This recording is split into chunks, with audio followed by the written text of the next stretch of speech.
आप देख रहे हैं बहस बिहार की और आपके साथ मैं हूं विवेक। जीतन राम मांझी क्या हिंदू विरोधी हैं? जब जीतन के बाद राम लगा है तो राम से इतनी तकरार क्यों? राम के नाम पर इतनी आपत्ति क्यों? अगर आप नहीं मानते हैं मत मानिए, ये आपकी इच्छा है जीतन राम मांझी जी, लेकिन सवाल है कि आप जननेता हैं, आप लोगों की भलाई के लिए इस पॉलिटिक्स में आए, राजनीति करने के लिए आए और सबसे पहले जननेता बने और उसके बाद आप पूर्व सीएम के हकदार। लेकिन हमें जरा ये जानना भी है और ये जानना जरूरी भी है कि आखिर ऐसे बोल क्यों बोले जा रहे हैं, ऐसे बयान क्यों दिए जा रहे हैं और बयान देकर फिर से रिवर्स गियर क्यों लगा लिया जाता है? क्यों ऐसा कहा जाता है कि इसे तोड़ मरोड़ कर पेश किया जा रहा है, जबकि जो सीधी सपाट बात है वो पूरी जनता सुन लेती है, जान जाती है। एक सवाल यह भी है कि एक कोई मुद्दा हो तो बात बने, हर मुद्दे पर आपके बयान कहीं ना कहीं लोगों को आहत करते हैं। किसी जाति पर बयान दिया हो, जो अपने ताजा बयान दिया, चलिए एक एक कर सुना ही देते हैं लोगों को भी कि आखिर बयान क्या आपने दिया है। सबसे पहले शुरू करते हैं, आपको हम दिखाने जा रहे हैं, जो हमारे दर्शक इस वक्त हमारे साथ जुड़े हैं उन्हें बताने जा रहे हैं कि कल जीतन राम मांझी ने क्या कहा था, उसे हम सामने रख रहे हैं। सत्यनारायण पूजा का नाम हम लोग नहीं जानते थे, लेकिन चला अब हर जगह हम लोग के टोला में सत्यनारायण स्वामी की पूजा होती है। और इतनों में शर्म लाज नहीं लगता हम लोग का कि आते हैं तो नहीं खाएंगे बाबू, आपको हम पैसे देंगे। चलिए, सत्यनारायण स्वामी का नाम जीतन राम मांझी ने अभी भी सुना है। सबसे बड़ी बात, जीतन राम मांझी अगर इसके पूरे विश्लेषण में जाएंगे, इस नाम के पूरे विश्लेषण में, तो आपको समझ में आएगा कि ऐसे ही यह नाम नहीं रखा गया होगा। कहीं ना कहीं से जो संस्कारों की अनुभूति होती है या फिर जो मार्गदर्शन होता है उसके हिसाब से हमारे माता पिता नाम रखते हैं। जीतन राम मांझी का भी नाम बहुत बढ़िया नाम है और इसे उसी तर्ज पर रखा गया होगा, हालांकि वो बेहतर बता सकते हैं। लेकिन अगर आज इन बातों को डिनाई करते हैं, नहीं मानते हैं, मानने से इनकार करते हैं, तो हम उन्हें क्या कहेंगे? क्या वो हिंदू विरोधी हैं? सवाल का निशान, क्वेश्चन मार्क हमने इसलिए लगा रखा है क्योंकि ये सवाल हम कर रहे हैं और ये जीतन राम मांझी को बताना चाहिए कि क्या आप हिंदू विरोधी हैं। एक और बयान हम आपको सुनाते हैं, एक एक कर 2-3 बयान सुनाते हैं जीतन राम मांझी ने क्या क्या कहा और उसके बाद माफी भी मांगी। सीट के नाम पर भी कोई ले जाएगा तो उसको पकड़ के जेल भेज दीजिएगा, तो होम्योपैथी की दवा कैसे चलेगी? कोर्ट ने भी कहा है, मेडिकल साइंस भी कहता है, लिमिट एक्शन में अगर दारू का सेवन किया जाए तो कोई घाटा नहीं है। हम यही कहना चाहते हैं, सरकार के साथ हैं तो भी कहना चाहते हैं कि माननीय मुख्यमंत्री जी, आप इस लाइन तक जो हमने कहा वहां तक आप संशोधन कीजिए और शराब नीति को आगे बढ़ाइए। हम भी उसका पक्षधर हैं। चलिए सीधे बहस पर आते अस्तित्व को आप मानते हैं, दुनिया मानती है, उससे हमको मतलब नहीं है। हम बचपन से ही हम किसी मूर्ति पूजा में, किसी भगवान में नहीं विश्वास करते हैं, हम प्रकृति में विश्वास करते हैं। तो वैसे प्रश्न हमारी आस्था है, संवैधानिक मुद्दा है, संविधान में किसी भी चीज़ को समझने का, विचार धारण करने का हमको अधिकार है। उसके तहत हम स्वतंत्र विचार रखते हैं कि राम भगवान नहीं थे। तो अपने स्वतंत्र विचारों को आप अपने तक रखिए तो ज्यादा बेहतर होगा, क्योंकि अगर आप इसे प्रचारित करेंगे, आप जनता के बीच लाएंगे, तो आप तो जीतन राम मांझी हैं, आपको सारी दुनिया जानती है, पूर्व सीएम हैं आप, एक बड़ा राजनीतिक कद है और आपके भाषणों में जो बातें छन कर आती हैं लोग उस पर भरोसा करते हैं। इसलिए जरूरी है कि मन की बात जो है आपकी वो अपने मन में ही रहे। लेकिन जब आपने बहस छोड़ दी ये कहते हुए, तो हमें सवाल उठाना पड़ा कि क्या जीतन राम मांझी हिंदू विरोधी हैं। हमारे साथ कुंतल कृष्णा है, प्रवक्ता कांग्रेस से, सुहेली मेहता जी प्रवक्ता जेडीयू से, मृत्युंजय तिवारी जी प्रवक्ता आरजेडी से हैं, डॉक्टर विवेकानंद तिवारी समाजसेवी हमारे साथ मौजूद हैं और धनंजय गिरी जी भी जुड़ जाएंगे, प्रवक्ता बीजेपी से। सबसे पहले डॉक्टर विवेकानंद तिवारी, आपसे जानना चाहेंगे, आप लेखक हैं, विचारक हैं, सनातन को समझते हैं, तो जरा हमें बताइए कि सनातन से जीतन राम मांझी का तन क्यों नहीं जुड़ता? क्या इसमें आपको नजर आता है? क्या सिर्फ पॉलिटिकल एक बाइट है, किसी मन का विचार है? और बार बार अगर इसे ये रिपीट कर रहे हैं तो ये चाहते क्या हैं? जरा हमें बिल्कुल संक्षेप में समझाने की कोशिश कीजिए।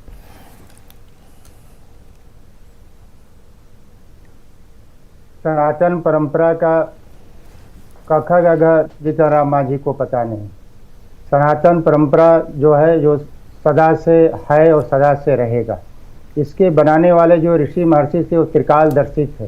भूत भविष्य और वर्तमान में इनकी बनाई हुई विधि, उनकी बनाई हुई योजनाएं वो तीनों काल के लिए है। और यह जो ऋषि महर्षि हमारे जो भी परंपरा या जो भी विचार दिए वो केवल बिहार और भारत के लिए नहीं दिए बल्कि संपूर्ण विश्व के लिए दिया। और सनातन परंपरा को आज इस कोरोना महामारी में वैश्विक स्वीकृति मिली। भारत की जो जीवन पद्धति की श्रेष्ठता है उसके आगे विश्व नतमस्तक हुआ। आज कोरोना काल में भारत की जीवन पद्धति ही बचाई।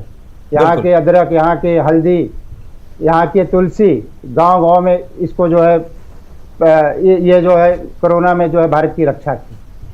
जिस विषय को जानकारी न हो उस विषय पर बयानबाजी करना राजनीतिक रूप से लाभ उठाने के लिए ये बिल्कुल ही निंदनीय है।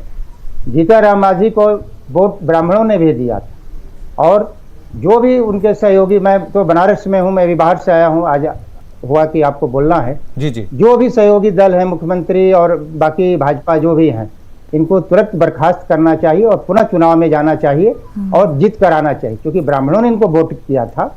और ब्राह्मण क्या होता है? ब्राह्मण वो होता है जो अपनी 3/4 समय ज्ञान विज्ञान के विलुप्त चीजों को पुनर्जीवित करने के लिए लगाता है। आज भारत में जितने भी मोमेंट चले उसमें सारे के सारे मोमेंट ब्राह्मणों ने चले। दयानंद सरस्वती कौन थे? राजा राम मोहन राय कौन थे? ईश्वरचंद्र विद्यासागर कौन थे? और आप किसी भी साहित्य में पढ़ेंगे तो उसमें ये नहीं लिखा होगा कि फलाने जाति और ढिकाने जाति, लिखा होगा उसमें एक ही आता है कि किसी गांव में एक गरीब ब्राह्मण है। आप देखिए कि विश्व का सर्वश्रेष्ठ धनुर्धर के गुरु, धनु विद्या के सर्वश्रेष्ठ द्रोणाचार्य को अपने पुत्र को जो है गाय तक नहीं थी, वो होता है ब्राह्मण। वो समाज के लिए जीता है। सारी जितनी भी वर्जनताएं हैं सब ब्राह्मणों पर ला दी गई है। लेकिन डॉक्टर विवेकानंद तिवारी जी, जब समाज की बात होगी तो जीतनराम मांझी उस समय आगे हो जाएंगे, कहेंगे कि समाज के नेता तो हम हैं ही, समाज की तो बात करते ही हैं। लेकिन जब ऐसे बयान देते हैं तो शायद समाज के बारे में नहीं सोचते होंगे, समाज के बारे में ये सोचते होंगे कि जो हमारी मंशा है, जो हमारे मन की बात है, लोग भी वैसा ही समझें, वैसा ही गुने और राम के बारे में वैसा ही सोचें। जो व्यक्ति ये कह सकता है कि राम को हम नहीं मानते, जो एक व्यक्ति कह सकता है कि नहीं रामचरितमानस है, वाल्मीकि जी उनसे ऊपर थे, तो ये सारी चीजें अगर दिमाग में आ रही हैं और जुबान पर आ रही है, लोगों तक पहुंच रही हैं, तो एक गलत संदेश भी जाता है। इससे जरा बचना चाहिए। कुंतल कृष्णा प्रवक्ता कांग्रेस से हमारे साथ मौजूद है, धनंजय गिरी प्रवक्ता बीजेपी से। धनंजय गिरी जी, जीतनराम मांझी लगातार बोल रहे हैं, जीतनराम मांझी राम के बारे में विचार कर रहे हैं, जीतनराम मांझी ऐसे ऐसे वक्तव्य दे रहे हैं जो कहीं से भी जायज नहीं है। अब तो विरोध के सुर उठने लगे। पलामू से ही ऐसी खबर आई हम तक कि अब एक अलग सी जो आक्रोश है, अलग सा आक्रोश है, वो भड़क रहा है। क्या कहेंगे इस पर? जीतन जी के जीवन की सार्थकता ही है कि उनके नाम के पीछे राम लगा है। जीतन जी के पीछे अगर राम नहीं होता तो वहां नहीं होते जहां है। बयानवीर मांझी के पास ऐसे पतवार हैं जो अपनी ही नौका को डूब देने में सक्षम है। अपने उल्टे पुल्टे बयानों के आधार पर सुर्खियों में बने रहना उनकी आदत का हिस्सा है। बयान देना और माफी मांगना, मांझी और माफी एक दूसरे के पर्याय बन चुके हैं। हिंदू धर्म के पाखंड पर कबीर साहब ने भी और बाबा साहब ने भी प्रहार किया, पर समाज को खंड खंड होने से बचाए रखा। बाबा साहब के महार सत्याग्रह को मांझी नहीं समझ सकते। मांझी सरकार की बात करते हैं और बाबा साहब सरोकार की बात करते हैं। मांझी जी को सत्ता चाहिए और बाबा साहब को समाज चाहिए। जहां तक राम की बात करते हैं तो राम इस दलितों, वंचितों, शोषितों, पीड़ितों के सबके हैं राम। बरवासी, गिरवासी, प्रवासी सबरी के राम है। और इस देश के दलित, वंचित, शोषित, पीड़ित समाज ने, चाहे रामदास अठावले हो, राम प्रकाश हो, राम कोकवास हो या राम विलास हो या जगजीवन राम हो, राम को सार्थकता से पकड़े रहा इस देश के वंचित, शोषित, पीड़ित समाज ने। और समाज राम की संस्कृति को जीता रहा है। मैंने पहले भी जैसा कहा कि जो कह रहे हैं उनके नाम में भी राम लगा है। खेत की निकोनी जरूरी है, पर इस प्रक्रिया में पौधों को ही काट देना दुर्भाग्यपूर्ण है। मांझी जी पूरी फसल ही खराब कर रहे हैं। यह सोचा समझा बयान नहीं है, यह एक नासमझी भरा बयान है। दलित चेतना का अर्थ पारिवारिक चेतना नहीं है। और इस देश को, सबसे बड़ी बात है, इस देश को धृतराष्ट्र खतरा नहीं है। इस देश को गांधारी से खतरा है, जो आंख पर पट्टी बांध करके कुछ भी देखना नहीं चाहती है। यह समृद्ध समाज है हमारा, और जिसमें मांझी जी के लिए तो संतोषम परम सुखम है। और जब बाबा साहब की वो बात करते हैं तो बाबा साहब को समाज की चिंता थी, मांझी जी को संतोष की चिंता है। तो समाज को अगर समग्रता में आप जीते हैं, समग्रता में आप देखते हैं, और बाबा साहब की जब आप बात करते हैं तो बाबा साहब के हृदय में राम थे। इसलिए जब बाबा साहब ने संविधान की रचना की तो संविधान के पहले पन्ने पर राम दरबार लगाया, यानी कि उनका सपना ही भारत में राम राज्य का था। तो राम की सार्थकता को बताने की जरूरत तो नहीं है। दलित वंचित पीड़ित शोषित समाज ने राम को सार्थक किया, और मांझी क्या जब समाज का अंतिम व्यक्ति कुछ बोलता है तो हम लोग उसे ध्यान से सुनते हैं। बात तो एक्शन की होगी धनंजय गिरी जी, बात तो एक्शन की होगी कि अब तक एक्शन क्यों नहीं? एक से एक बड़े बड़े बयान दे रहे हैं, जो सरकार चाहती है, जो पॉजिटिव सोचती है उस पर बयान है। और मीडिया से भी मेरा एक प्रश्न है, एक निवेदन है कि जैसे हमारे यहाँ और भी राम है, जनक राम है, जो राम की संस्कृति को, राम की पढ़ाई को लाना चाहते हैं विद्यालयों में, कि राम को पढ़ाया जाए, राम को बताया जाए, उस पर भी हमें एक दिन चर्चा करनी चाहिए। उस पर ठीक है कुंतल कृष्णा जी, प्रवक्ता कांग्रेस से विमर्श करना चाहिए। ठीक है गिरी जी। कुंतल कृष्णा जी। विवेक जी, पहले तो मैं आपको बड़े स्पष्ट शब्दों में कह देता हूं कि मांझी जी का ये बयान सिर्फ और सिर्फ उस चीज़ को परिलक्षित करता है कि सोहबत से गुण होते हैं, सोहबत से गुण जात। अभी जो सत्ता में बैठे हमारे मित्र हैं भाजपा के, वो इतनी बड़ी बात कह रहे थे, मुझे अच्छा लगा कि कम से कम वो इस बात को कह रहे हैं, पर सिर्फ बातों से कह देना, बयानवीर जिस तरीके से मांझी जी हैं वैसे ही बयानवीर भाजपा के लोग हैं। अगर उनको लगता है कि मांझी जी ने गलती की है और संतोषम परमम सुखम ही है मांझी जी का, तो उस पर अभी तक कोई एक्शन नहीं हुआ। मांझी जी आज जिन लोगों के साथ हैं राजनीतिक रूप से, उन लोगों की ही सीख है कि समाज को तोड़ो, बयान ऐसे दो, कार्य ऐसे करो कि समाज टूटे। इसीलिए मांझी जी भी वो काम कर रहे हैं। दूसरी बात, मांझी जी ने पहले भी अपने बहुत सारे बयानों में ये बात कही है कि साहब ब्राह्मणों की, ब्रह्मर्षियों की मदद से मैं यहां पहुंचा हूं, और आज पता नहीं क्या कारण हुए हैं, कौन सी ऐसी राजनीतिक मजबूरी हो गई है, कौन से ऐसे राजनीतिक दबाव हो गए हैं कि जिन ब्रह्मर्षियों और ब्राह्मणों की हमेशा से चरण वंदना करते आए हैं, उन्हीं के विषय में ऐसे ऐसे अपशब्द कह रहे हैं जिनको मैं आपके टेलीविजन चैनल पे बोल भी नहीं सकता। तीसरी और बहुत महत्वपूर्ण बात विवेक जी, इसको मैं आउट ऑफ कंटेक्स्ट नहीं, आप लोग प्लीज इसको जो मैं बात कह रहा हूं उसको बिल्कुल शब्दों के साथ समझें। मांझी जी ने बार बार कहा है कि शराबबंदी से बिहार में बहुत सारी स्थितियां विकट हो गई हैं, और शराबबंदी से जो नुकसान बिहार में हो रहा है, मानसिक स्तर पर जो नुकसान हो रहा है, उसके तो सबसे बड़ा उदाहरण मांझी जी खुद हैं। मांझी जी हमेशा से कहते आए हैं शराबबंदी के कारण शराब मिलनी बंद हो गई है, जिससे हमारे वरिष्ठ नेता मांझी जैसे वरिष्ठ नेता, ये तो मुख्यमंत्री नीतीश कुमार ने क्लियर कर दिया। लोगों ने पूछा था, पत्रकारों ने पूछा था, तो उन्होंने कहा कि इम्पॉसिबल है, शराब तो इम्पॉसिबल है बिहार में, उसमें तो कहीं कोई दिक्कत है। सुहेली मेहता जी, अगर होगा माननीय मुख्यमंत्री, सुहेली मेहता जी, जब हाथ ज्यादा दर्द करने लगे तो दवाई की जरूरत होती है। सुहेली मेहता जी, जब हाथ दर्द करने लगे तो दवाई की जरूरत होती है। जीतन राम मांझी का क्या इलाज है? कोई दवा है आपके पास? देखिए, आदरणीय जीतन राम मांझी जी ने जो बयान दिया है, जिस प्रसंग में दिया है, हमें ऐसा लगता है कि एक ऐसी सभा में वो अपने समुदाय के लोगों को कुछ मैसेज दे रहे थे कि अगर आपको विकास करना है तो काम पर ध्यान देना होगा, काम करना होगा, सिर्फ पूजा करने से नहीं होगा। थीम यही था उनका, जैसा कि लगता है। लेकिन कुछ शब्द उनके मुंह से ऐसे निकले जो स्वाभाविक सी बात है, किसी को भी वो अच्छा नहीं लगेगा। कितनी बार निकलेंगे? सवाल तो यही है सुहेली जी, सवाल तो यही है, कितनी बार निकलेंगे ऐसे बयान? एक मिनट तो बोलने दीजिए। हमारी सरकार सामाजिक न्याय और सामाजिक समरसता दोनों को ही ध्यान में रखकर बिहार का विकास करना चाहती और कर रही है। इसलिए हम किसी के भी विवादित बोल के पक्षधर नहीं हो सकते हैं, लेकिन थीम उनका जो था वो मैंने बताया। लेकिन जो थीम हिंदू धर्म को मानते हैं, लेकिन जो आवाजें थीम जो इस बात आप कर रही हैं वो कानों तक जो पहुंचती है, वो सीधी सी बात तो है, वो उस पर जिरे हो रही है, उस पर बातचीत हो रही है हमारे साथ। ठीक है, हाँ जी बिल्कुल। नहीं, हम आते हैं जरा मृत्युंजय तिवारी, देखिए मृत्युंजय तिवारी से भी जरा सुन लेते हैं। भी नहीं पच रहे हैं, नहीं पच रहे हैं तो एक्शन लीजिए ना। नहीं पच रहे हैं तो एक्शन लीजिए। हर व्यक्ति को इस बात पर ध्यान, नहीं पच रहे हैं तो कांग्रेस कह रही है ना एक्शन लीजिए। मृत्युंजय तिवारी जी को सुनिए अब। हाँ मृत्युंजय तिवारी जी। जीतन राम अरे हिंदू एक्शन विरोधी किस है, बात पर सवालों का अब निशान मिलेगा? उनकी तरफ एक्शन है। ये लेगा कि वो हिंदू धर्म को नहीं मानते हैं, ये तो हाँ। व्यक्तिगत राय है लोगों की। नहीं, ठीक है अब ना, तो कोई ऐसे हिंदू बयान धर्म क्यों को दे रहे हैं? मानता है, कोई मुस्लिम धर्म को मानता है, तो उस बयान क्यों दे रहे हैं? मत बोलिए ना आप। नहीं जन नेता है ना आप। विवेक जी, आप जन नेता है ना, कोई क्यों बोलेंगे किस आप? धर्म को मानता है ये उसकी अपनी विवेक जी। व्यक्तिगत नहीं, राय पक्ष है। मत लीजिए, सोहेली मेहता जी, संविधान पक्ष में मत आपको लीजिए। मजबूर नहीं किया जा सकता है कि आप किसी धर्म को मानिए। मैं पक्ष नहीं ले नहीं रही इसीलिए हूँ। इसीलिए मैंने डॉक्टर उनके विवेकानंद थीम तिवारी को हमने बताया बिठाया है और आज मैंने पैनल ये में। कहा, विवेक जी, इसीलिए डॉक्टर विवेकानंद तिवारी को हमने बिठाया पैनल में। सनातन समझा देंगे वो, जिसके कि पक्षधर हम नहीं। सनातन समझा देंगे। विवेकानंद तिवारी अकेले सनातन समझा देंगे। रुकिए एक सेकंड, मृत्युंजय तिवारी जी 20 सेकंड का समय नहीं, एक मिनट, मृत्युंजय तिवारी जी को सुनते हैं, उसके बाद आते हैं। मृत्युंजय तिवारी जी जी जी मृत्युंजय तिवारी जी, जीतन राम मांझी लगातार एक बार नहीं कई बार समाज में, समाज के सामने एक बड़ी संख्या के बीच में सभाओं में बराबर बोलते हैं, राम पर बोलते हैं और कई बार बोलते हैं। कुछ ऐसा बोल जा, ठीक है, अगर आपको राम पर भरोसा नहीं है, राम को आप नहीं मानते, अपने मन में रखिए, लेकिन मन की बात को इस तरीके से सामने रखना, यह जानते हुए कि आप जननेता हैं, सवाल यहीं पर पैदा होता है। मृत्युंजय तिवारी जी देखिए विवेक जी, आदरणीय जीतन बाबू मांझी जी जब से बीजेपी आरएसएस के साथ गए हैं तब से गड़बड़ा गए हैं।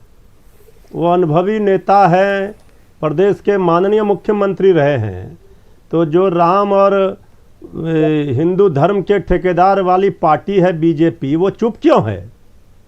उनके साथ सरकार चला रही है, इसके बाद भी वो सारा चीज वो सारी बातें जो आदरणीय जीतन बाबू मांझी जी कह रहे हैं, इस पर तो बीजेपी को एक्शन लेना चाहिए, बोलना चाहिए। राज्य के मुखिया आदरणीय नीतीश कुमार जी को बोलना चाहिए। वही ब्राह्मण समाज तो अपने कर्मों और अपने संस्कारों के बल पर जदयू दोषी है, जीतन राम मांझी। अरे सुनिए ना भाई, उतना भाजपा भी दोषी। अरे सुनिए ना भाई, कह रहे ब्राह्मण समाज, पंडित समाज के बारे में जो उन्होंने शब्द का प्रयोग किया है, वो उनके जैसे नेता के मुख से शोभा नहीं देता है और ये किसी भी दृष्टिकोण से क्षम्य नहीं है। और मैं भी जानता हूं आदरणीय जीतन बाबू मांझी जी को, ये उनका कभी संस्कार नहीं रहा कि वो किसी जाति विशेष को गाली गलौज की भाषा से आहत करें, उनकी भावनाओं को ठेस पहुंचाएं। उन्होंने खेद भी प्रकट किया है, उनका संदर्भ कुछ और रहा होगा, लेकिन वही पंडित जो जन्म से लेकर मरण तक का संस्कार कराता है, सबको जरूरत फिर उसी पंडित की पड़ती है। तो किसी भी जाति, तो बात तो ये है ना मृत्युंजय तिवारी जी, बात तो यही है ना, अपने बच्चों की शादी की होगी ना जीतन राम मांझी ने, ये ब्राह्मण आए होंगे ना, बीजेपी का है, फेरे लगवाए होंगे ना, सवाल तो यही है। हम तो क्या कह रहे हैं, हम कह रहे हैं ये तो धर्म के और इसके जो ठेकेदार है जो कहते हैं नहीं, किसी की ठेकेदारी नहीं है यहाँ पर, ऐसा थोड़ी है बीजेपी को, ऐसी कोई ठेकेदारी नहीं है। कोई पार्टी विशेष से अगर भगवान चलेंगे ऐसा नहीं हो सकता। डॉक्टर विवेकानंद तिवारी जी विशेष भाई जो कहते भाई ये जय श्री राम का नारा कौन लगाता? ठीक है ना, हम भी लगा रहे हैं, जय श्री राम बोल रहे हैं, कौन बताता है? बोल रहे हैं ना मृत्युंजय तिवारी, हम भी तो बोल रहे हैं जय श्री राम करता है। तो बीजेपी झारखंड के इरफान अंसारी ने जय श्री राम कह दिया, क्या दिक्कत है? सबके अपने सहयोग नहीं लेना, लेकिन दिक्कत तब होगा जब आप मैसेज देने की कोशिश करेंगे, दिक्कत तब होगी। और मैसेज देने की कोशिश की है जीतन राम मांझी ने और भगवान डॉक्टर विवेकानंद तिवारी जी। हाँ रुकिए कोई हमला करता है, थोड़ा सा सनातन पढ़ते हैं ना, हम लोग भी स्क्रीन पर ही पढ़ेंगे। डॉक्टर विवेकानंद तिवारी जी बताइए, करेंगे जिस तरह जम्मू कश्मीर में आपने ठीक है कूल डाउन। हाँ डॉक्टर विवेकानंद तिवारी जी, हाँ मुझे विवेक जी 1-2 मिनट का समय दीजिए, क्योंकि जो विषय है उस विषय पर भी बात आ नहीं पा रही है, पॉलिटिकल सब हो रहा है।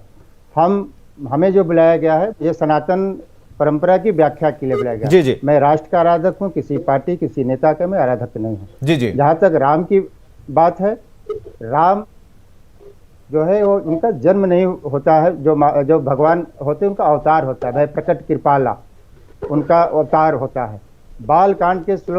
वाल्मीकि रामायण के बालकांड के श्लोक संख्या 18 में उनका वर्णन है जन्म का, कि वो किस नक्षत्र में पैदा हुए, क्या हुआ, सब कुछ है। और उसी आधार पर जो नए डेवलप हो रहे हैं सॉफ्टवेयर, वो भी उस बात को प्रमाणित कर रहे हैं। मैं शिलालेख और भित्ति चित्र का वर्णन करता हूँ। भारत में 300 ऐसे स्थान पुरातात्विक दृष्टि से जो है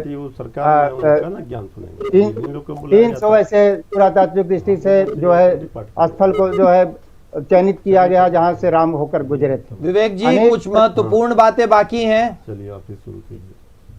जी, उसमें हमारे पास आज जितने समय भी की कमी है। विवरण एक बड़ी खबर हम आप सभी को देना चाहेंगे। समय की कमी है। बहुत बहुत शुक्रिया आप लोग हमारे साथ जुड़े और इस डिबेट में आप शामिल हुए। एक बड़ी